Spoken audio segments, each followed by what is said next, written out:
Bonjour chers étudiants, j'espère que vous portez à merveille. Merci de nous retrouver encore une fois sur la chaîne YouTube Génie Social 221. Alors aujourd'hui, on va vous parler de l'histoire de la sociologie.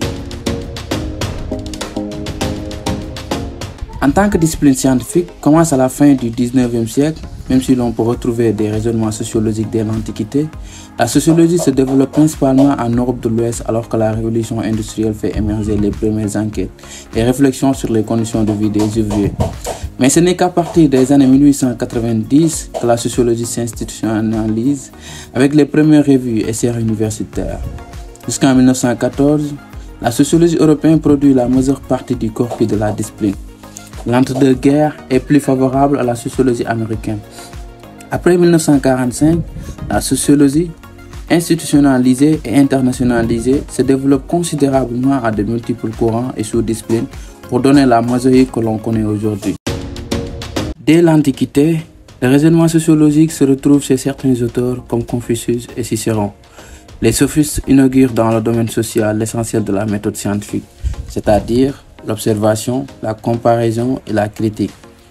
Encore aujourd'hui, des ouvrages comme le Ménon de Platon ou Éthique à Nicomaque d'Aristote constituent des sources dans lesquelles puise la sociologie. Les origines de l'enquête statistique remontent au XIe siècle, lorsque Guillaume le Conquérant ordonne en 1086 l'organisation d'un recensement sur son territoire, publié sous le nom de Domesday Book. Au XIIIe siècle, Ma Duanlin, un historien chinois, souligne l'existence de dynamiques sociales sous-jacentes à l'évolution historique dans son encyclopédie Wahyan Tonkao. En rupture avec ses prédécesseurs, Ibn Khaldoun marque au XIVe siècle un tournant en sociologie. Sa façon d'analyser les changements sociaux et politiques qu'il a observés dans le Maghreb et l'Espagne de son époque a conduit à le considérer comme un précurseur de la sociologie et démographie moderne, malgré qu'il fut inconnu des principaux fondateurs de ces disciplines. Son ouvrage majeur, le Muqaddimah, où il expose sa vision de la façon dont naissent et meurent les empires, est peut-être le premier à avoir un raisonnement scientifique et sociologique sur la cohésion sociale et le conflit social. Il conçoit une théorie dynamique de l'histoire et développe les concepts de changement et de conflits sociaux. Il élabore également une dichotomie entre vie nomade et vie sédentaire. La Muqaddimah peut être considérée comme un ouvrage de sociologie générale où ils sont développés des thèmes aussi variés que la vie urbaine, la politique, l'économie et la connaissance. Son travail se base sur un concept central, celui de Asabia, traduit en français par cohésion sociale, solidarité de groupe ou tribalisme. Cette cohésion sociale survient spontanément dans les communautés et peut être intensifiée par la religion. Il analyse la manière dont ce qui fait la cohésion politique, économique, psychologique, sociologique du groupe est aussi à l'origine de sa ruine.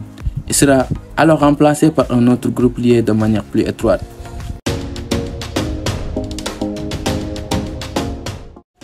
Mais c'est bien à partir du XVIe siècle que se constitue le terreau fertile d'un mode d'interrogation de la société qui donnera par la suite lieu à la sociologie.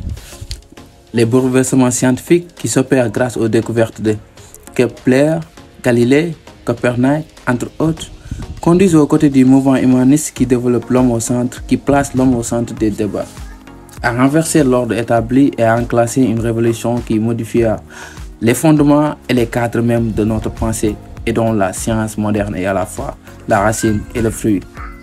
La remise en cause de l'ordre divin va donc au XVIIIe siècle ouvre le champ à de nombreuses théories tâchant de comprendre les fondements des sociétés.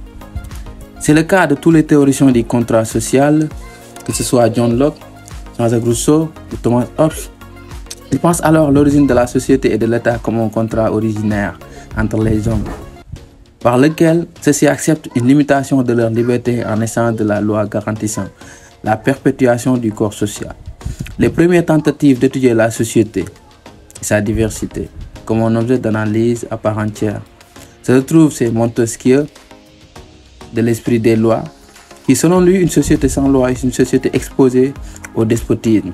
Donc une société libre est une société qui a des lois. Et c'est aussi Machiavel dans Le Prince qui pose la thèse selon laquelle la morale doit être exclue en politique. Ces auteurs posent les bases théoriques et problématiques de la science de la société humaine et de la relation entre l'action individuelle, les structures sociales et le contexte historique. Peu à peu se développe une démarche qui vise à expliquer les phénomènes sociaux en se détachant d'une vision fataliste qui décrète l'accomplissement inéluctable d'une destinée. Le siècle des Lumières voit l'émergence des théories qui cherchent à expliquer et comprendre les actions individuelles et leurs conséquences, comme dans le traité de la nature humaine de David Hume, ou les recherches sur la nature et les causes de la richesse des nations d'Adam Smith. C'est en 1780 que le terme sociologie naît sous la plume de l'essayiste français Emmanuel Joseph Sieyès. Dérivé du latin socios, qui veut dire compagnon ou associé, accompagné du suffixe oligué, l'étude de, provenant du grec logos, savoir, connaissance. En 1838, Auguste Comte donnera au terme le sens qu'on lui attribue aujourd'hui. La sociologie est née alors dans un contexte marqué par des révolutions, à savoir la Révolution française, caractérisée par le passage de la monarchie à la République, la Révolution industrielle, caractérisée par une société dominée par l'agriculture et l'artisanat, à une société commerciale et industrielle. Enfin, la Révolution scientifique caractérisée par le triomphe du rationalisme.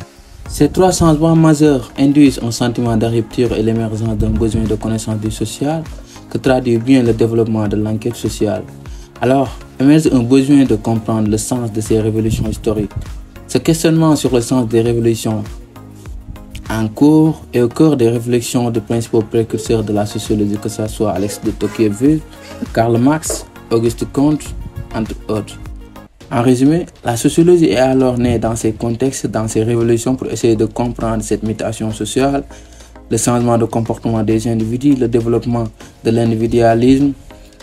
Mais ce n'est qu'à la fin du 19e siècle et au début du 20e siècle que la sociologie se constitue véritablement comme une discipline scientifique. On identifie généralement Émile Durkheim en France et Max Weber en Allemagne comme les deux pères fondateurs de la sociologie. On y reviendra dans une autre vidéo pour parler des auteurs fondateurs de la sociologie et pour parler bien évidemment de la discipline sociologie. Merci d'avoir visionné cette vidéo. À très bientôt. Ciao.